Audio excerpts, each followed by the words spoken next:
सभी को मेरा नमस्कार। चेतना स्मृति कुल्लू की ओर से आप सभी का हार्दिक स्वागत है। मैं हूं हीरालाल ठाकुर, महासचिव चेतना स्मृति कुल्लू। साथियों, आज 13 अक्टूबर है और आज का दिन अंतर्राष्ट्रीय आपदा जोखिम न्यूनीकरण दिवस के तौर पर हम सभी लोग मना रहे हैं। इस बार का जो अंतर्राष्ट्रीय आपदा जोखिम न्यूनीकरण दिवस वैश्विक आपदा कोविड-19 के संक्रमण के बीच में मनाया जा रहा है। कोरोना संक्रमण के लिए ज़रूरी सामाजिक दूरी नियम, मास्क लगाने की शर्तों के कारण इस बार ऑनलाइन कार्यक्रमों को अंतर्राष्ट्रीय आपदा जोखिम न्यूनीकरण दिवस के तौर पर मनाने का महत्व दिया जा रहा है। राज्य आपदा प्रबंधन हिमाचल प्रदेश और जिला आपदा प्रबंधन प्राधिकरण कुल्लू द्वारा भी कई गतिविधियों का आज के दिन में आयोजन किया जा रहा है और ये सभी गतिविधियां भी ऑनलाइन माध्यमों से ही ज़्यादातर हो रही है। और चेतना स्मृति कुल्लू द्वारा ये आपके लिए जो कार्यक्रम प्रस्तुत किया जा रहा है ये भी इसी कार्यक्रम का एक हिस्सा है। साथियों, अंतर्राष्ट्रीय आपदा जोखिम न्यूनीकरण दिवस का इस बार का विषय है राष्ट्रीय व स्थानीय आपदा जोखिम न्यूनीकरण की रणनीति पर कार्य करना। यह सेंडाई फ्रेमवर्क का 5वां गोल भी है, अर्थात 5वां जो टारगेट है वो भी है इसमें। ये सेंडाई फ्रेमवर्क क्या है, आगे बढ़ने से पहले इस पर थोड़ा सा हम प्रकाश डालते हैं कि आपदा जोखिम न्यूनीकरण से इसका सेंडाई फ्रेमवर्क का क्या संबंध है। साथियों, सेंडाई जापान का एक शहर है जहाँ पर 14 से 18 मार्च 2015 को आपदा जोखिम न्यूनीकरण पर तीसरे संयुक्त राष्ट्र विश्व सम्मेलन का आयोजन किया गया था और एक फ्रेमवर्क तैयार किया गया था। इस सम्मेलन में आपदा जोखिम न्यूनीकरण के लिए 2015 से लेकर 2030 तक की योजना को मंजूरी दी गई थी और इसके 7 लक्ष्य निर्धारित किए गए थे। सेंडाई फ्रेमवर्क एक प्रगतिशील ढांचा है और इसका महत्वपूर्ण ये है कि इस महत्वपूर्ण फ्रेमवर्क का उद्देश्य 2030 तक आपदाओं के कारण महत्वपूर्ण बुनियादी ढांचे को होने वाले नुकसान और प्रभावित लोगों की संख्या को कम करना है। ये क्या है कि 15 सालों के लिए स्वैच्छिक और गैर बाध्यकारी एक समझौता है जिसके अंतर्गत आपदा जोखिम को कम करने के लिए राज्य की भूमिका को प्राथमिक माना जाता है, लेकिन साथ में ये भी जिम्मेवारी है कि अन्य हितधारकों समेत स्थानीय सरकार और जो निजी क्षेत्र के साथ भी इसको साझा किया जाना चाहिए। इसके जो 7 लक्ष्य सेंडाई फ्रेमवर्क के जो निर्धारित किए गए हैं वो क्या है, इस पर बात करते हैं हम। इसमें पहला लक्ष्य ये है कि 2000 वर्ष ये साल 2030 तक 2005 से 2015 की अवधि के मुकाबले में औसत वैश्विक मृत्यु दर को 1 लाख तक कम करना है।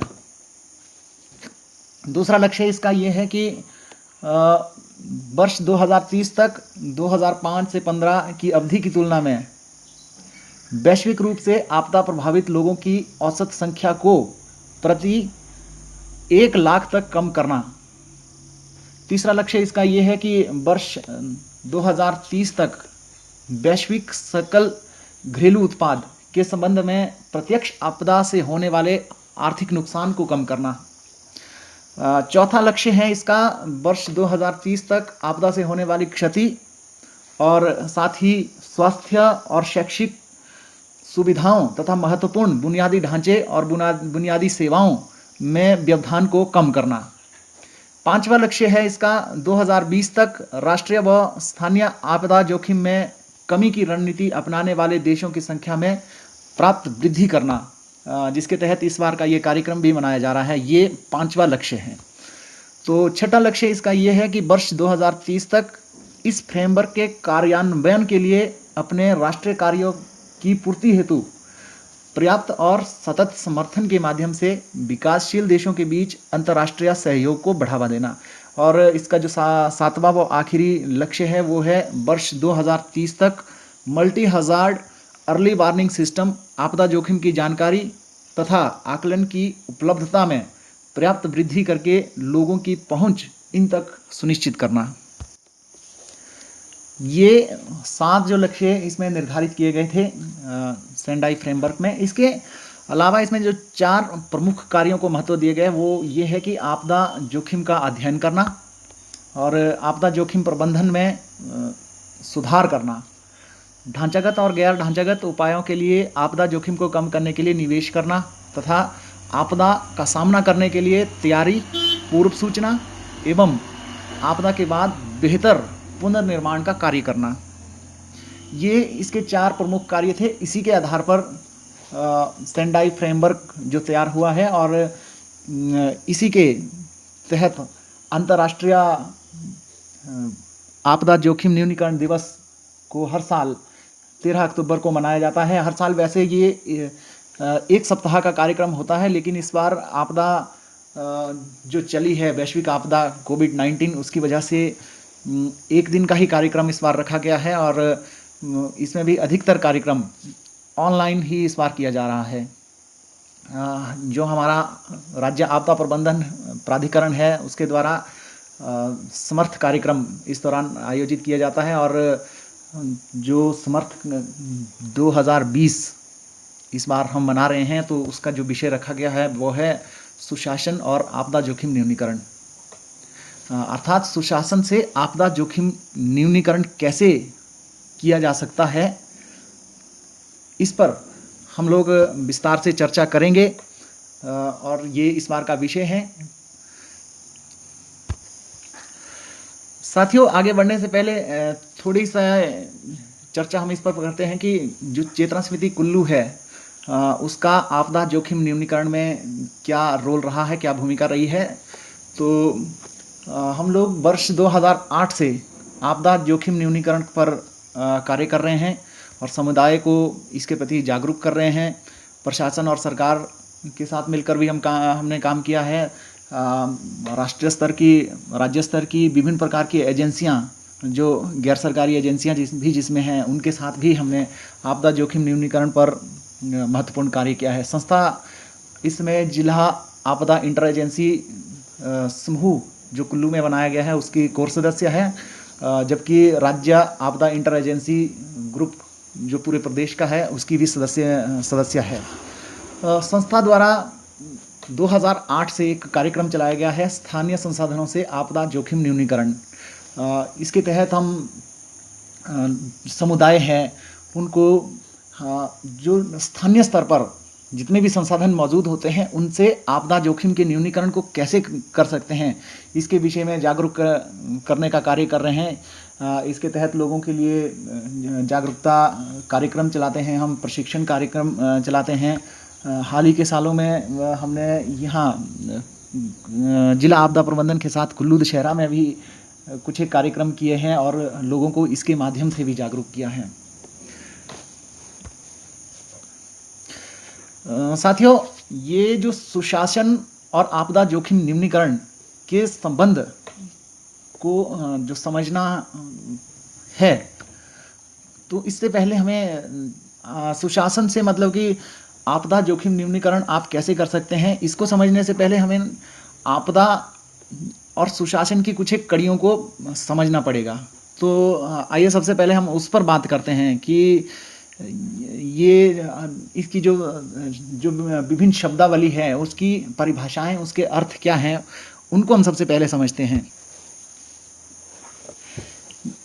आपदा शब्द जो जिस पर ये पूरी चर्चा हो रही है, सबसे पहले तो हम इसी पर बात करते हैं कि आपदा है क्या, इसका अर्थ क्या है, मतलब कि इसकी परिभाषा कैसे हम इसको कैसे परिभाषित कर सकते हैं। साथियों, आपदा की परिभाषा में हम ये कह सकते हैं कि आपदा अचानक होने वाली एक ऐसी घटना है जो जान माल का भारी नुकसान करती है और विकास की प्रक्रिया को कई साल पीछे धकेलती है।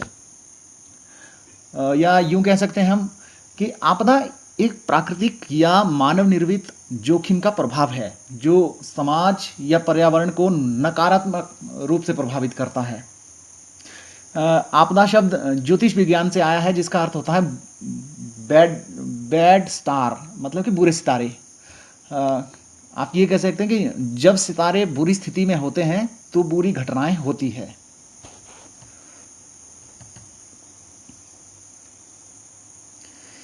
ये बेसिकली डिजास्टर एक लैटिन शब्द है, डिस प्लस एस्ट्रो। डिस का मतलब होता है बैड और एस्ट्रो का मतलब होता है स्टार, तो उससे ये डिजास्टर शब्द बना हुआ है। तो जैसा कि आप जानते हैं कि यहाँ आपदा प्रबंधन अधिनियम 2005 में लागू हुआ था और पूरे देश में ये लागू हुआ है। तो इसकी धारा 2D, इसके अनुसार आपदा प्रबंधन की परिभाषा क्या है, तो उसको हम बताते हैं। इसके अनुसार क्या है कि आपदा का अर्थ किसी भी क्षेत्र में प्राकृतिक या मानव निर्मित कारणों से होने वाली दुर्घटना, घटना, आपदा या गंभीर घटना या दुर्घटना है या लापरवाही से है, जिसके परिणाम स्वरूप जीवन का पर्याप्त नुकसान होता है या मानव पीड़ा, क्षति, संपत्ति का विनाश या क्षति, पर्यावरण का क्षरण होता है, तथा वह घटना ऐसी प्रकृति और परिमाण की हो जिससे उभर पाना प्रभावित क्षेत्र के समुदाय की क्षमता से परे हो। ये इसकी एक परिभाषा है। आपदा कितने प्रकार की होती है? वैसे आपदा पहले तो हमें ये सिखाया जाता था कि आपदा 2 प्रकार की होती है आपकी, एक प्राकृतिक आपदा, मानव निर्मित आपदा। लेकिन जो UNSIDRR के अनुसार अभी जो उनकी परिभाषा है वे ये कहते हैं कि आपदा प्राकृतिक नहीं होती है। प्राकृतिक आपदाएं क्या है कि मानव निर्मित ही है। प्राकृतिक खतरे होते हैं, आपदा को आप प्राकृतिक नहीं कह सकते, ये प्राकृतिक खतरे होते हैं। ये कैसे होते हैं इस पर हम थोड़ा आगे चर्चा करेंगे। लेकिन अब बात करेंगे आपदा जोखिम की, कि आपदा जोखिम क्या है। जोखिम जो शब्द है इसकी परिभाषा हम यूं कह सकते हैं कि जोखिम क्या है कि किसी खतरे से होने वाली नुकसान, कोई भी खतरा है उससे होने वाले नुकसान की संभावना, ये एक जोखिम होता है। इसको हम इंग्लिश में रिस्क कहते हैं। रिस्क मतलब कि इसकी अगर हम ऐसे डिफाइन करें, risk is the possibility of loss caused by the something bad happening, that is hazard. अब ये जो जोखिम है ये मुख्य रूप से 4 चीज़ों पर निर्भर करता है। ये 4 चीज़ें क्या है, इस पर हम अब चर्चा करते हैं। एक सबसे पहले है खतरा, जिसकी हम बात कर रहे थे शुरू में, हैजर्ड। हैजर्ड को हम कैसे डिफाइन करेंगे, इसका अर्थ क्या है? ये एक ऐसी घटना, वस्तु, परिस्थिति या व्यवहार है जिसमें नुकसान पहुंचाने की संभावना है, उसको हम खतरा कहते हैं। ये खतरा 2 प्रकार का होता है, प्राकृतिक भी होता है और मानव निर्मित भी होता है। खतरे के बढ़ने से जोखिम बढ़ता है। उदाहरण के तौर पर हम ले सकते हैं आपका दरिया का बहता हुआ पानी। एक दरिया है, बह रही है, उससे खतरा तो हो सकता है लेकिन वो आपदा नहीं है। एक दरिया है, वो खतरा हो सकता है लेकिन वो आपदा नहीं है। उदाहरण के लिए कोई रेगिस्तान है, वहाँ पर भूकंप आता है, उस रेगिस्तान में रहने वाला कोई नहीं है, भूकंप आता है, प्राकृतिक हम उसको कहते हैं, नुकसान कुछ भी नहीं होता है, अर्थात वो आपदा नहीं है, वो एक खतरा था। उससे नुकसान करने की उसमें संभावना तो है लेकिन नुकसान हुआ नहीं, इसलिए वो आपदा नहीं है। इसीलिए हम कह रहे हैं ना कि किसी खतरे से जब तक जान और माल का नुकसान ना हो, जान माने किसी का जीवन, माल माने हमारी संपत्ति, कुछ भी, घर हो, कोई बिल्डिंग हो, कोई किसी भी तरह का किसी भी तरह की संपत्ति का नुकसान, जब तक नुकसान नहीं होता तब तक हम उसे आपदा नहीं कह सकते हैं। तो इसी के तहत एक अगला शब्द आता है वल्नरेबिलिटी। इसको हिंदी में हम बोलते हैं भेद्यता। यह किसी आपदा के खतरे को सहन करने के स्तर को दर्शाती है, या यूं कहें कि भेद्यता किसी समुदाय, व्यवस्था या संपत्ति की वो परिस्थितियां हैं जो इसे खतरे के हानिकारक प्रभावों के लिए संवेदनशील बनाती है। भेद्यता के विभिन्न भौतिक, सामाजिक, आर्थिक और पर्यावरणीय कारकों से उत्पन्न होते हैं। भेद्यता समुदाय और समय के हिसाब से बदलती है। जोखिम भेद्यता के बढ़ने से बढ़ता है और कम होने से कम होता है। भेद्यता माने तो भेद, मतलब कि किसी को भेदने की क्षमता, किसी को भेदना। आप उदाहरण के तौर पर जैसे हम चर्चा करेंगे कि ग्राम स्तर पर आपका कहीं आग लगी है, या यूं कहें भूकंप आया है, तो उसमें विभिन्न प्रकार के समूह है, जैसे महिलाएं हैं, पुरुष है, बच्चे हैं, बुजुर्ग हैं। तो उसमें एक ऐसी कैटेगरी है, जैसे महिलाएं हैं, बुजुर्ग है या कोई अपंग है, उनकी वो जो बाढ़ है उसके दौरान उससे लड़ने की जो क्षमता है वो कम है। तो अर्थात उनकी भेद्यता ज़्यादा है, मतलब वो ज़्यादा वल्नरेबल है, तो उनको जो बाढ़ है उनको ज़्यादा जल्दी भेद सकती है। इसके बाद आता है क्षमता, अर्थात कैपेसिटी। इसको हम ऐसे कह सकते हैं, यह उपलब्ध कौशल और संसाधनों का प्रयोग करते हुए प्रतिकूल परिस्थितियों का सामना करने और प्रबंधन करने की एक योग्यता है, कि आप प्रतिकूल परिस्थितियों में कभी आपदा आती है तो उससे लड़ने में किस कदर सक्षम होते हैं, मतलब कि किस कदर कैसे आप उससे लड़ते हैं। तो वो उसका सामना करने की और प्रबंधन करने की आपकी योग्यता है, उसको हम कैपेसिटी कहते हैं। इंग्लिश में हम इसको कहेंगे the ability of people, organisation and system using available skills and resources to face and manage adverse conditions, emergencies और डिजास्टर। इसके अलावा एक और शब्द है, वो है एक्सपोजर। इसको हिंदी में हम कहेंगे अनावृत्ति। एक्सपोजर क्या है? सिंपल अगर कहें हम तो मतलब कि किसी बुरे समय में किसी बुरे स्थान पर आपकी उपस्थिति होना। कहीं आपदा आ रही है, आपकी वहाँ पर मौजूदगी है, समय बुरा है और स्थान भी बुरा है, उस समय आपकी मौजूदगी वहाँ पर है और वो बुरा है। अर्थात किसी आपदा जोखिम के दौरान मनुष्य, वस्तु, अवसंरचना, आवास, उत्पादन क्षमता या अन्य मानव परिसंपत्तियों की स्थिति को अनावृत्ति कहा जाता है। अनावृत्ति जोखिम के स्तर को बढ़ा सकती है।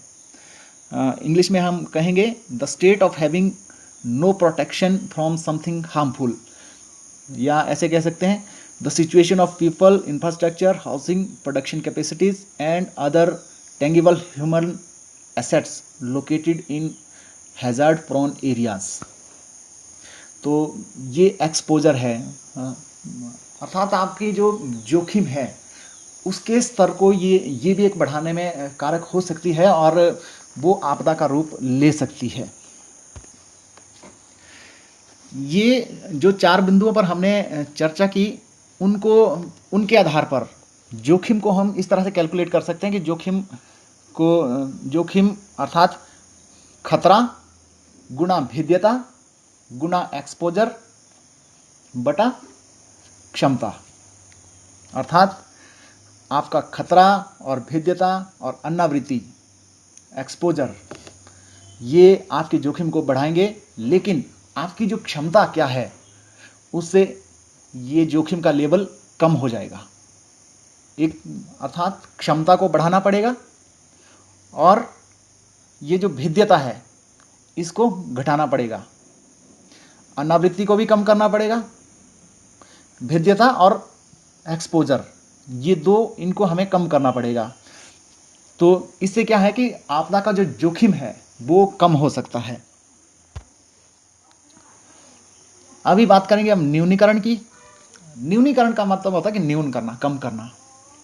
तो इस हिसाब से आपदा जोखिम न्यूनीकरण का मतलब हो गया आपदा के जोखिम को कम करना। ये आपदा जोखिम न्यूनीकरण के मुख्य मुख्य बिंदु हैं, इनको हमको याद रखना पड़ेगा। इसी के आधार पर हमारा पूरा आपदा प्रबंधन और आपदा जोखिम न्यूनीकरण का पूरा ये जो ढांचा है उसी पर कार्य करता है और उसी पर ही कार्य हो रहा है। ये तो हुई आपदा जोखिम न्यूनीकरण पर बात, और अब हम बढ़ते हैं आगे सुशासन की ओर। आपदा जोखिम न्यूनीकरण में सुशासन की भूमिका क्या है, कैसी है, क्यों है, इस पर हम चर्चा करेंगे अब। तो सुशासन को सबसे पहले हम समझने की कोशिश करेंगे कि सुशासन क्या चीज है। सुशासन ये बेसिकली दो शब्दों से बना है। सुशासन, सु का मतलब होता है अच्छा, शासन का मतलब शासन करना, अच्छा शासन। सुशासन मतलब कि अच्छा शासन। ये जो शासन है इसको अब हम समझते हैं कि शासन क्या है, इसका अर्थ क्या है, इसकी परिभाषा क्या है। इस पर थोड़ी सी चर्चा हम करेंगे। फिर हमें इनका आपदा जोखिम न्यूनीकरण और सुशासन का जो आपसी तालमेल है, आपसी संबंध है, वो ज़्यादा अच्छे से हमें समझ आएगा। तो ये शासन क्या है, इस पर हम चर्चा करते हैं। देखो, संयुक्त राष्ट्र विकास कार्यक्रम के अनुसार जो शासन की परिभाषा है वो इस तरह से है कुछ। संयुक्त ये कहता है कि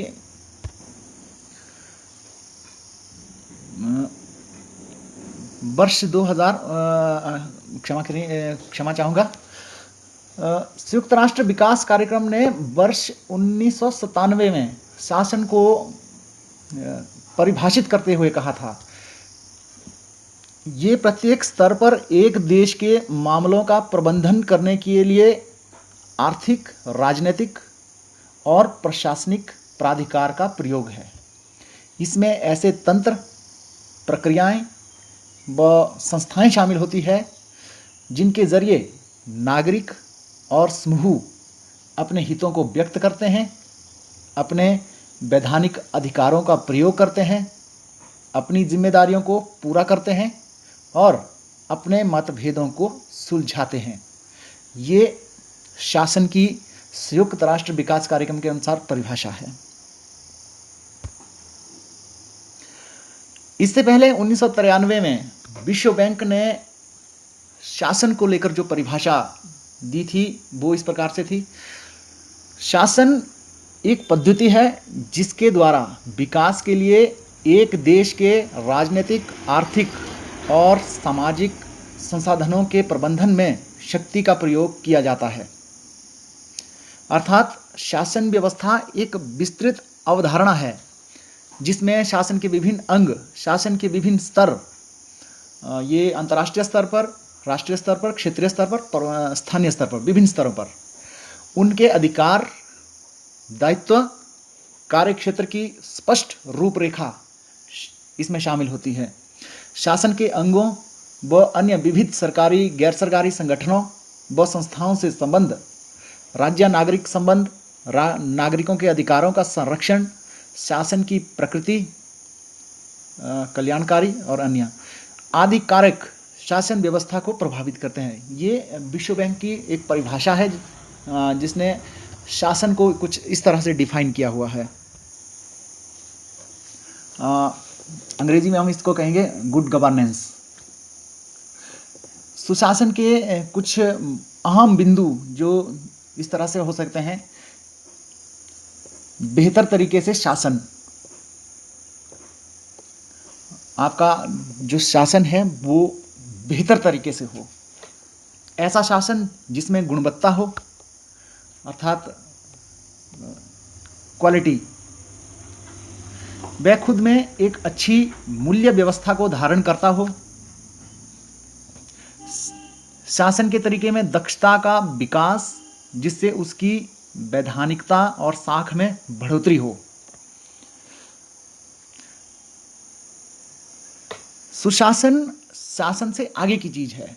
जिसके आधारभूत तत्वों में राजनीतिक उत्तरदायित्व, स्वतंत्रता की उपलब्धता, कानूनी बाध्यता, सूचना की उपलब्धता, पारदर्शिता, दक्षता, प्रभावकारिता आदि को रखा जाता है।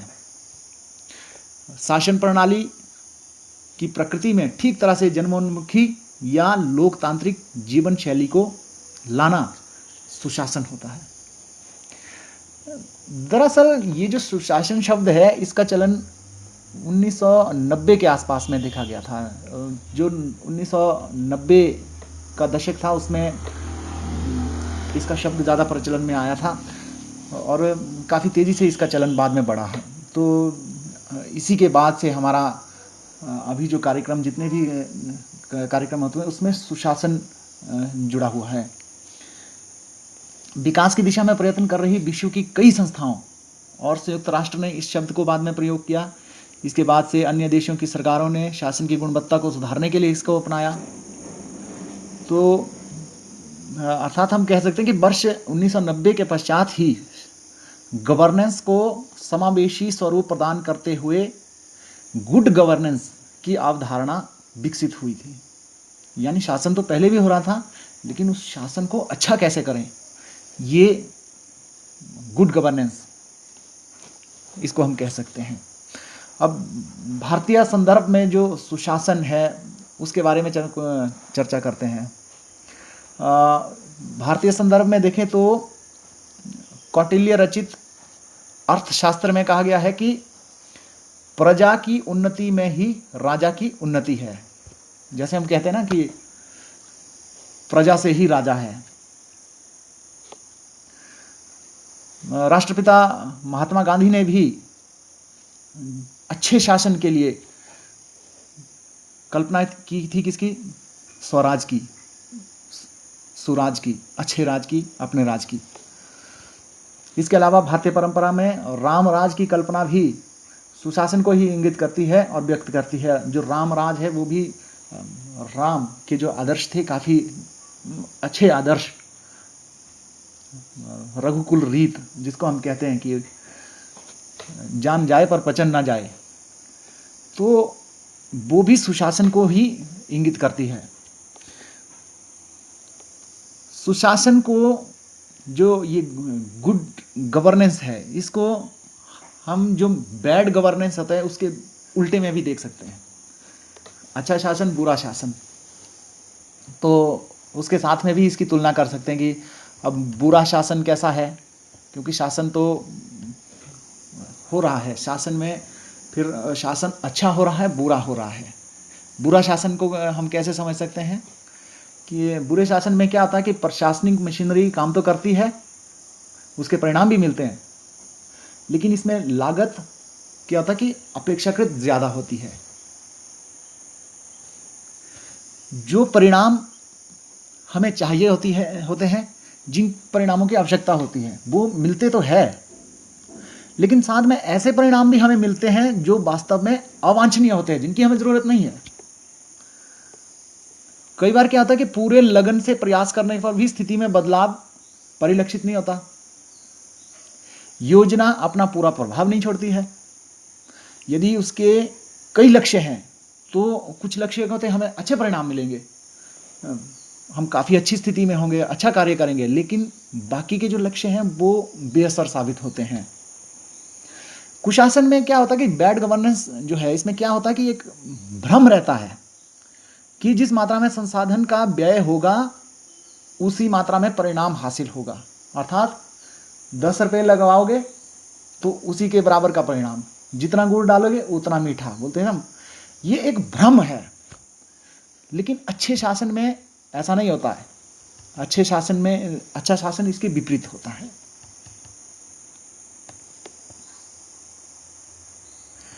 और बैड गवर्नेंस के जो ये इतने सारे दोष है, इसी से निपटने के लिए ये सुशासन की जो संकल्पना है ये सामने आई हुई है, और जिसके कुछ एक मापदंडों पर अंतर्राष्ट्रीय संस्थाओं में भी सहमति बनी है।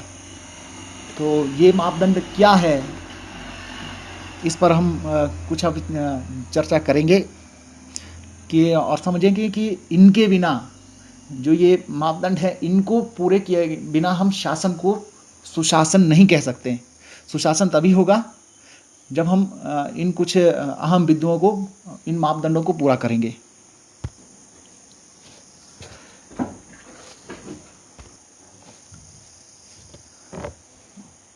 जो पहला मापदंड है इसका, वो है उत्तरदायित्व। उत्तरदायित्व माने जवाबदेही।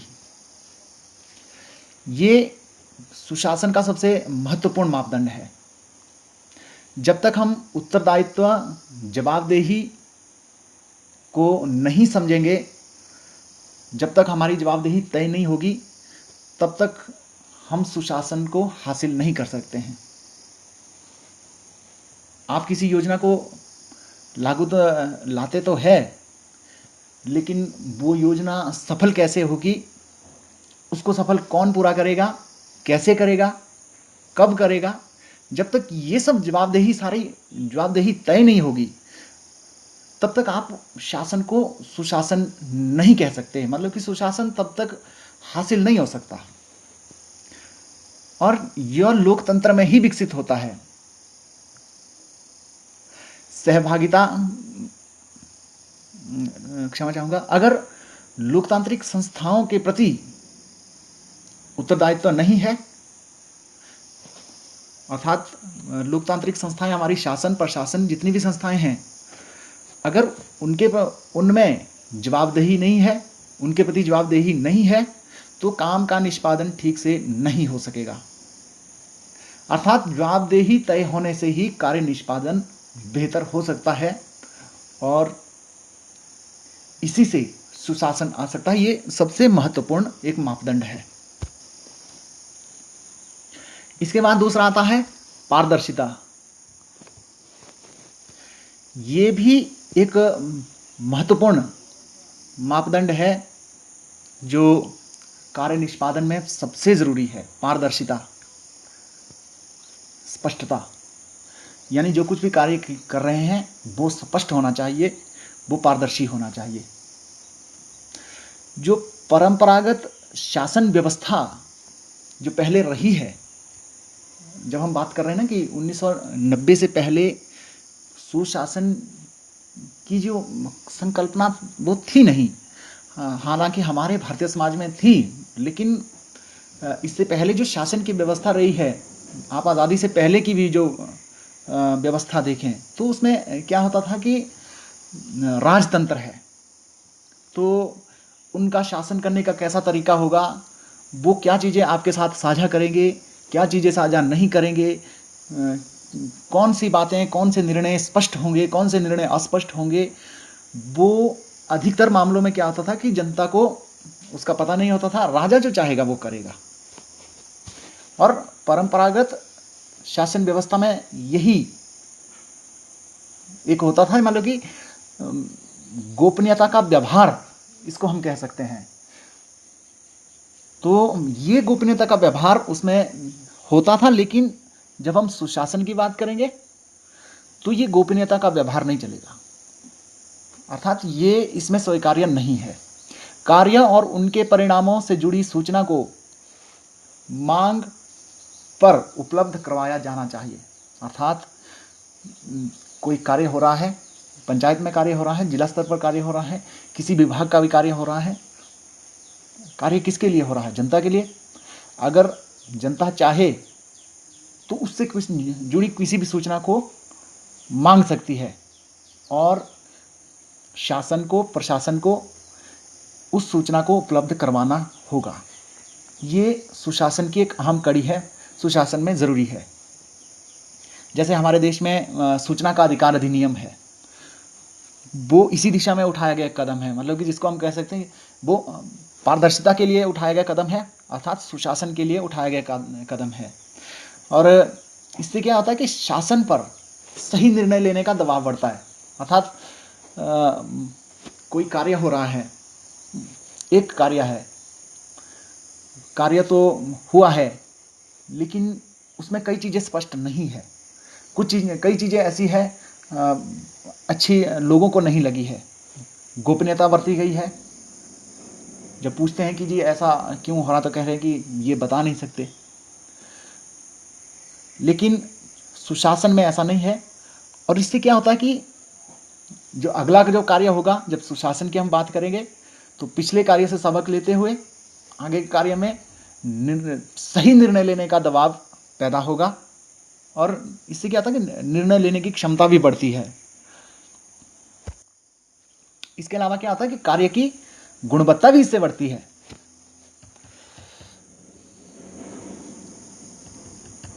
जो अगला मापदंड है सुशासन के लिए वो है व्यापक सहभागिता। नागरिकों की समान और व्यापक सहभागिता बढ़ाने पर सुशासन में बल दिया जाता है। अर्थात सुशासन तब होगा जब नागरिकों की भी बराबर की हिस्सेदारी, किसी भी कार्य में नागरिकों की बराबर हिस्सेदारी होनी चाहिए, उसी से ही सुशासन आएगा। नागरिकों के साथ किसी प्रकार का भेदभाव नहीं होना चाहिए, क्योंकि व्यवहार में अक्सर देखने में आता है कि शासन और प्रशासन प्राय क्या करते हैं कि लिंग, वर्ग, जाति आदि के आधार पर सुविधा देने में कई बार भेदभाव करता है। लेकिन सुशासन में क्या है कि इसके लिए कोई जगह नहीं है। व्यापक सहभागिता से ही सुशासन के विकसित होने की संभावनाएं प्रलंबित होती है।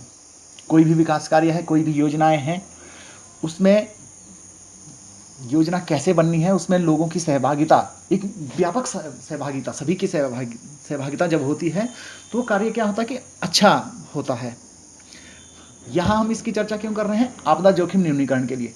आपदा जोखिम न्यूनीकरण क्या है? ये भी एक व्यवस्था है। आपदा जोखिम को कम करना है, तो अर्थात हम आपदा जोखिम की जब न्यूनीकरण करेंगे ना, तो उसमें क्या है कि उसमें व्यापक सहभागिता का कैसा संबंध होगा, इसको हम आगे समझेंगे। कि आप जब हम उस टॉपिक पे अभी आगे चलेंगे तो उसमें आप धीरे धीरे इन चीज़ों को, कि ये चर्चा हम क्यों कर रहे हैं, इनका आपस में क्या संबंध था, उसको अच्छे से हम समझ सकेंगे। अभी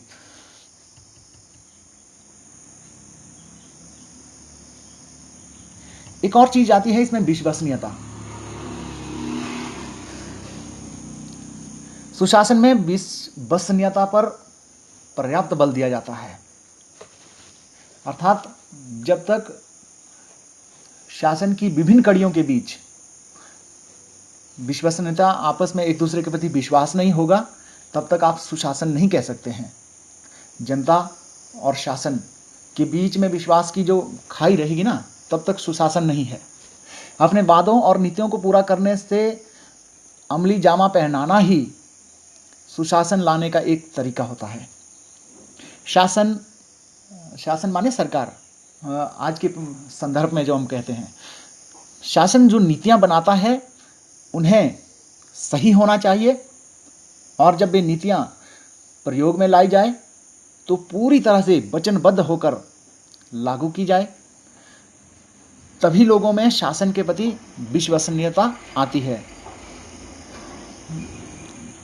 आपदा प्रबंधन की पॉलिसी है, अच्छी पॉलिसी बनाई है, और उसे अच्छी तरह से प्रयोग में लाया जाना चाहिए। और जैसे उसमें पॉलिसी में कहा गया है, उसी तरह से, जिस तरह का उसमें भरोसा दिलाया गया है, उसी तरह से उसको लाया, उसी तरह से उसको जब लागू किया जाता है ना, तो क्या होता है कि विश्वास बढ़ेगा।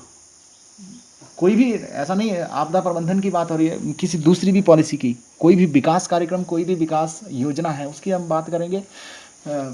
योजना बनाते समय शासन ने जो कहा है कि हम ये करेंगे, हम वो करेंगे, आपके किसी जगह के लिए पुल बन रहा है, कोई सड़क बन रही है, तो सड़क बनने से पहले, पुल बनाने से पहले ये कहा गया कि इससे इतने लोगों को फ़ायदा होगा, ये सड़क यहाँ से होकर जाएगी, यहाँ इतनी चौड़ी होगी, तो इससे क्या है कि लोगों को ये सुविधा मिलेगी, वो सुविधा मिलेगी।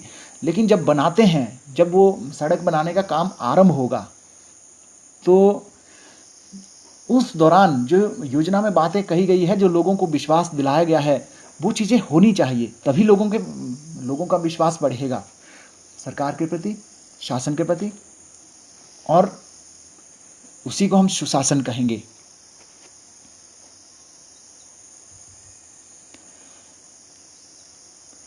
अब इसमें एक और चीज आती है, दक्षता और संवेदनशीलता। संवेदनशीलता, दक्षता और मानवाधिकारों का पूरी तरह से सम्मान भी सुशासन के तत्वों में गिना जाता है, और ये भी सुशासन के काफी महत्वपूर्ण मापदंड है। जब तक शासन संवेदनशील नहीं होगा, तब तक जो योजना बनी होती है वो बेहतर तरीके से उसको क्रियान्वित नहीं किया जा सकता। अगर सही तरह से क्रियान्वयन नहीं हो गया तो वो सुशासन नहीं कहा जा सकता। तो ये मापदंड है, विभिन्न प्रकार के मापदंड है, दक्षता, संवेदनशीलता, आपकी जवाबदेही, आपकी स्पष्टता, विश्वसनीयता, तो लोगों की या व्यापक सहभागिता जिसको हम कहेंगे। तो ये मुख्य तरह से जो 4-5 बिंदु है, इनके बिना आप सुशासन की कल्पना नहीं कर सकते। अगर एक भी कड़ी टूटी तो वो शासन होगा लेकिन सुशासन नहीं होगा। ये सब कड़ियां जरूरी है।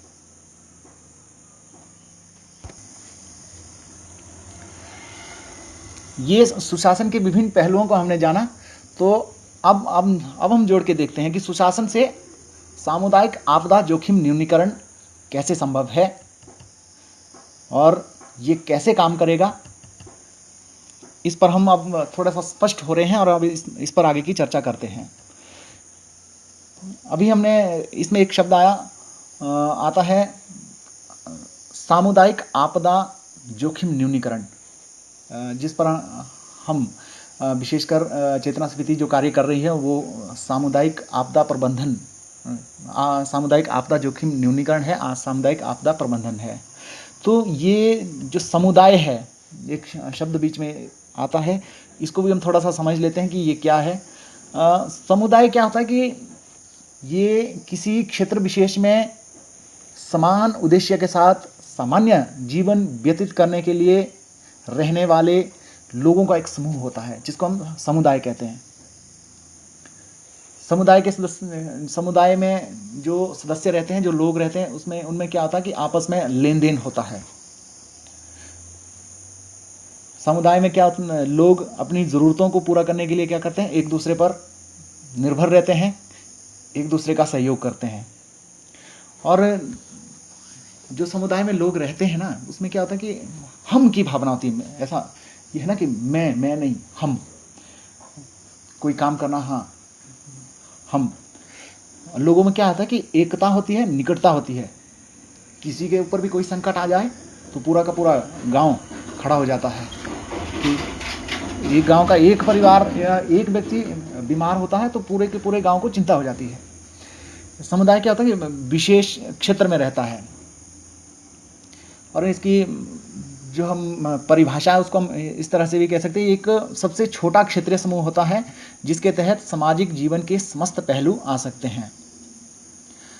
कोई गांव, कस्बा, कोई बस्ती, नगर, कोई जनजाति, जो कोई भी जो आपस में मिलकर रहता है, जिनका मतलब कि आपस में समाज, जो हमारा दैनिक जीवन है उसको व्यतीत करने के लिए एक दूसरे के साथ निर्भरता है, वो होता है समुदाय। एक तो होता है ना कि आपका जो कोई आदमी रह रहा है कहीं, यहाँ से जाकर कहीं क्वार्टर में रह रहा है, तो वो उसको हम समुदाय का हिस्सा नहीं मान सकते। समुदाय में मतलब कि एक दूसरे पर निर्भर, हर व्यक्ति उस पर भी निर्भर होना चाहिए, वो भी किसी दूसरे पर निर्भर होना चाहिए, तो वो समुदाय होता है।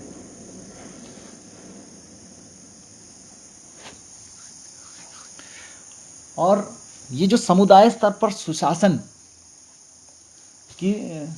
कैसे होगा, उसकी जिम्मेवारी किसकी होगी, तो उसके लिए जो हमारी आज की वर्तमान व्यवस्था है उसमें क्या है, ग्राम सभा है, ग्राम पंचायत है।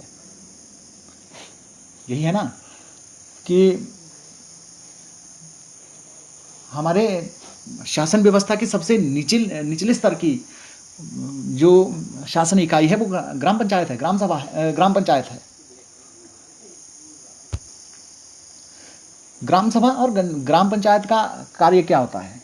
इसका काम होता है कि ग्राम स्तर पर लोगों के लिए योजना बनाना और उन्हें क्रियान्वित करना।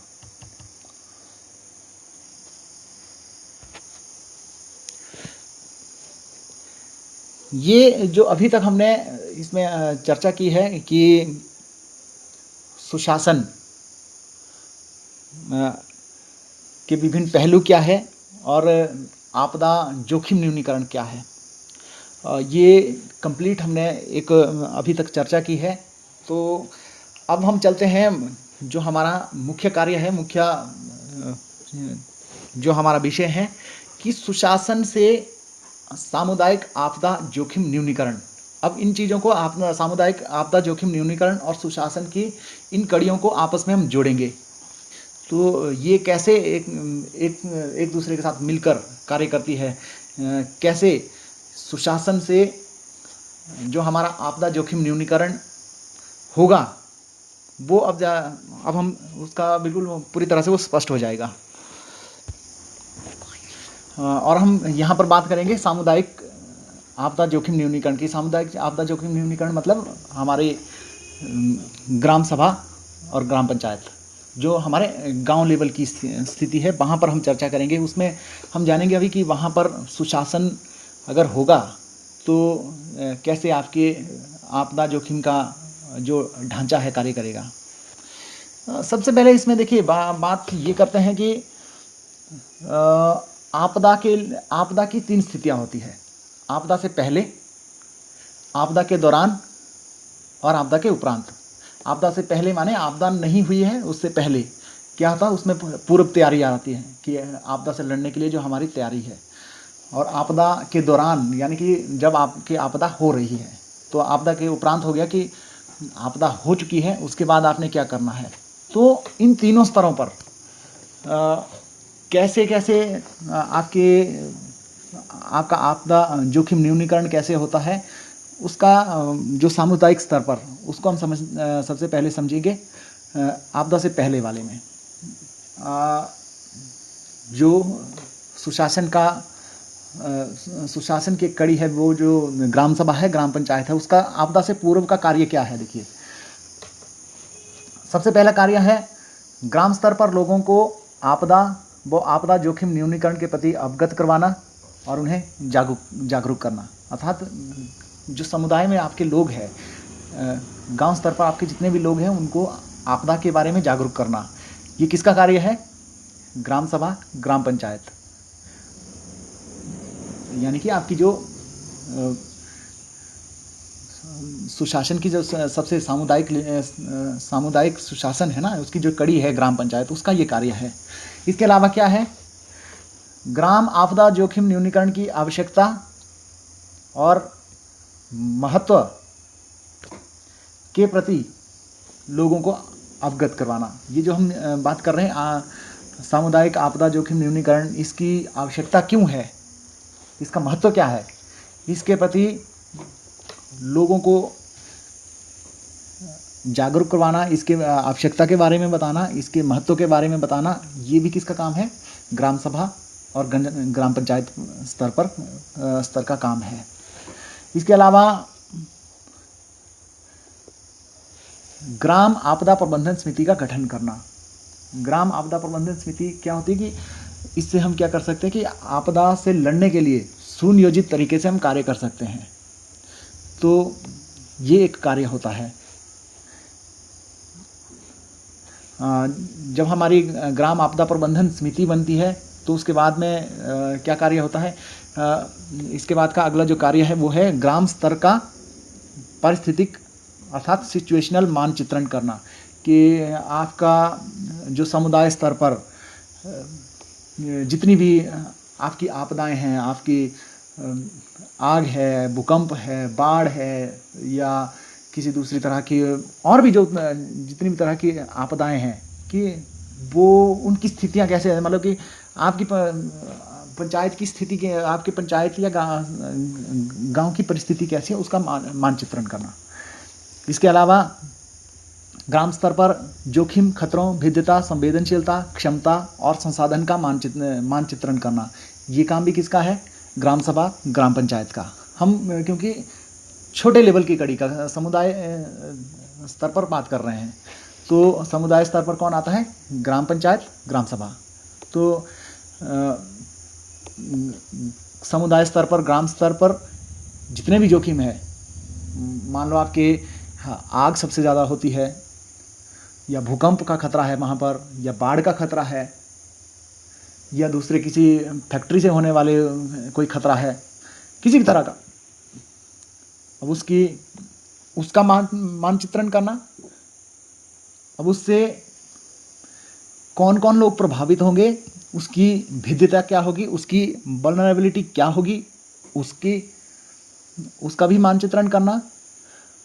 अब इन सारी जितने भी ये जोखिम है, जितने भी खतरे हैं, इनसे लड़ने की हमारी क्षमता क्या है, उसका भी डाटाबेस तैयार करना, उसका भी मानचित्रण तैयार करना, अर्थात उसका डाटा तैयार करना। और संसाधन कि हमारे पास कितने संसाधन हैं। संसाधन को हम ये नहीं कह सकते कि संसाधन हमारे पास पैसा कितना है। संसाधन आपका पैसा भी है, आपके लोग भी हैं, आपके पास जो उपकरण है, जो कुछ भी है, वो आपका संसाधन है। आपका भूकंप आया है तो भूकंप के दौरान लोग काम कर रहे हैं, वो भी आपका संसाधन है। आपके भूकंप के दौरान और क्या लगेगा, सामान जो भी उसके बाद में जो उसके दौरान जो उससे निपटने में जो भी लगेगा, वो हमारा संसाधन है जिससे हम मजबूत होते हैं। और इसके बाद एक और कार्य आता है आपदा प्रबंधन टीमों का गठन करना और उनके कार्यों का निर्धारण और आवंटन करना। एक तो हुई हमारी ग्राम आपदा प्रबंधन समिति, उसके बाद भी टीमें बनेगी अलग अलग से कि कौन आदमी क्या काम करेगा। कोई क्योंकि विभिन्न तरह के कार्य होंगे ना, कौन फर्स्ट एड करेगा, कौन उस दौरान जो आपदा प्रभावित है उनके लिए मदद करेगा, कौन वहाँ आपका राहत वितरण करेगा, कौन इस तरह से, मतलब कि विभिन्न पहलू आते हैं। आपके 10 से 12 टीमें इस तरह से बनती है कि जो आपदा जोखिम न्यूनीकरण के लिए कार्य करती है। तो उन सब टीमों का गठन करना, ये सारी जिम्मेदारी पंचायत स्तर पर किसकी है? ग्राम सभा की और ग्राम पंचायत की। इसके अलावा ग्राम स्तर पर आपदा जोखिम न्यूनीकरण की योजना तैयार कर सुरक्षित निकासी की पहचान करना। अब मान लो किसी गांव है, वहाँ पर बड़ी लेवल की आपदा हो गई, आपका भूकंप आ गया या बाढ़ आ गई, तो उस बाढ़ की स्थिति में, भूकंप की स्थिति में गांव के लोगों को या गांव के पशुओं को या किसी भी प्रभावित को बाहर सुरक्षित कैसे निकालना है, इसकी भी पहचान करना किसका काम है? ग्राम पंचायत और ग्राम सभा का, क्योंकि ये आपदा से पूर्व की तैयारी चल रही है। उसके बाद जितनी हमारी आपात टीमें हैं उनको प्रशिक्षण देना और मॉक ड्रिल जिसकी हम बात करते हैं, नकली अभ्यास, वो भी टाइम पर देना। तो ये काम भी ग्राम सभा का होता है और ग्राम पंचायत का होता है। इसके अलावा आपका सामुदायिक आपदा फंड का गठन करना। आपके ग्राम स्तर पर कई ऐसी आपदाएं होगी, कई ऐसे लोग प्रभावित होंगे जिनको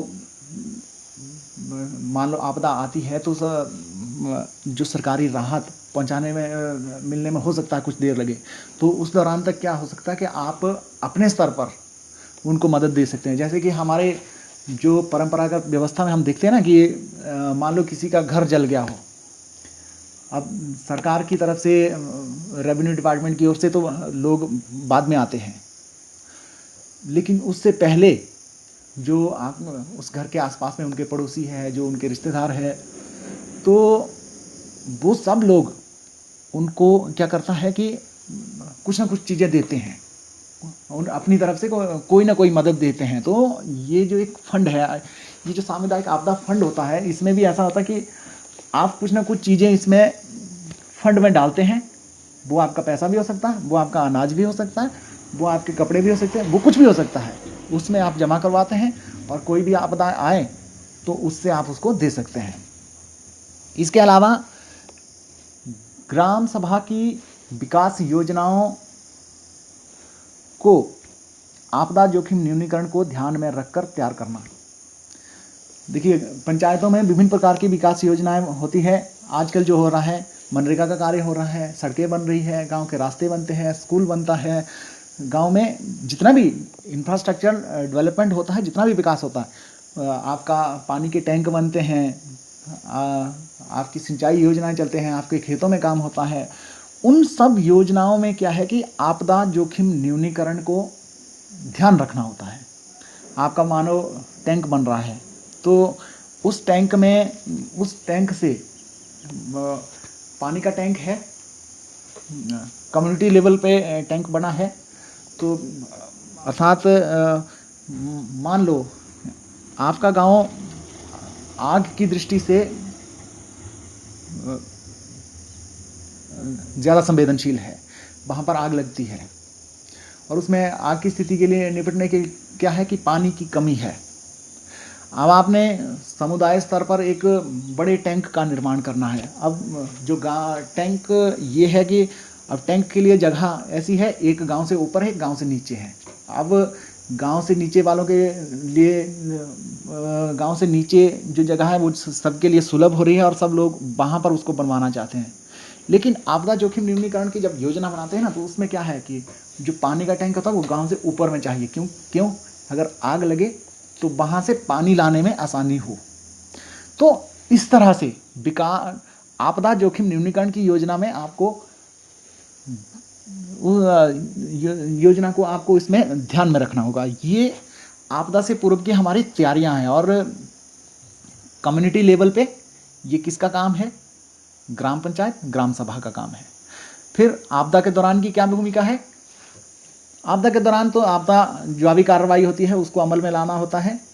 आपदा टीमों द्वारा उनको जो भूमिका दी होती है उसके अनुसार कार्य करना होता है। और आपदा के उपरांत जो जितने भी प्रभावित परिवार हुए हैं, कौन कौन है, उनकी सूची, उनका डाटा तैयार करना है, उनको फौरी राहत देना है। फिर जिला प्रशासन या सरकार को सूचित करना है। फिर उसके बाद नुकसान का जितना भी आकलन है वो करना है और आकलन के आधार पर उनको राहत देना है। और उसके बाद में जो प्रभावित हुए हैं उनके पुनर्वास के लिए प्रक्रिया आरंभ करना है।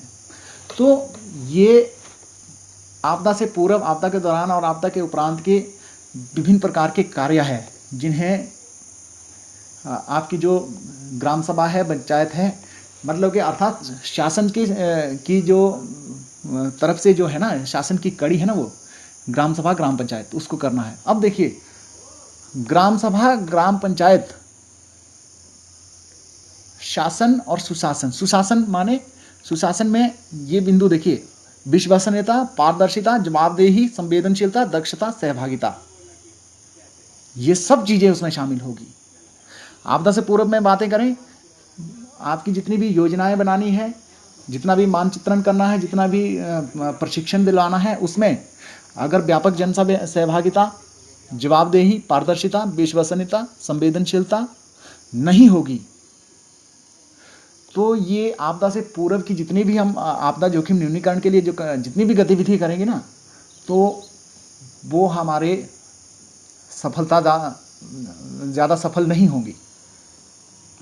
ये इनमें से एक भी कड़ी टूटती है तो हमारा एक जो आपदा जोखिम न्यूनीकरण के लिए जो जरूरी चेन है ना, वो टूट जाएगी। उसी तरह से आपदा के दौरान है, अगर दक्षता नहीं है, संवेदनशीलता नहीं है, विश्वसनीयता नहीं है, पारदर्शिता नहीं है, सहभागिता नहीं है, उत्तरदायित्व नहीं है, जवाबदेही नहीं है, तो हम जवाबी कार्रवाई को अच्छी तरह से अमल में नहीं ला सकते हैं।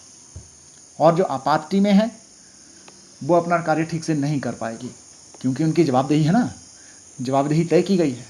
उसी तरह जब आपदा होती है, उसके बाद अगर विश्वसनीयता नहीं है, पारदर्शिता नहीं है, जवाबदेही नहीं है, संवेदनशीलता नहीं है, सहभागिता नहीं है, तो प्रभावितों की सूची अच्छी से नहीं बनेगी, फौरी राहत किसी को मिलेगी, किसी को नहीं मिलेगी।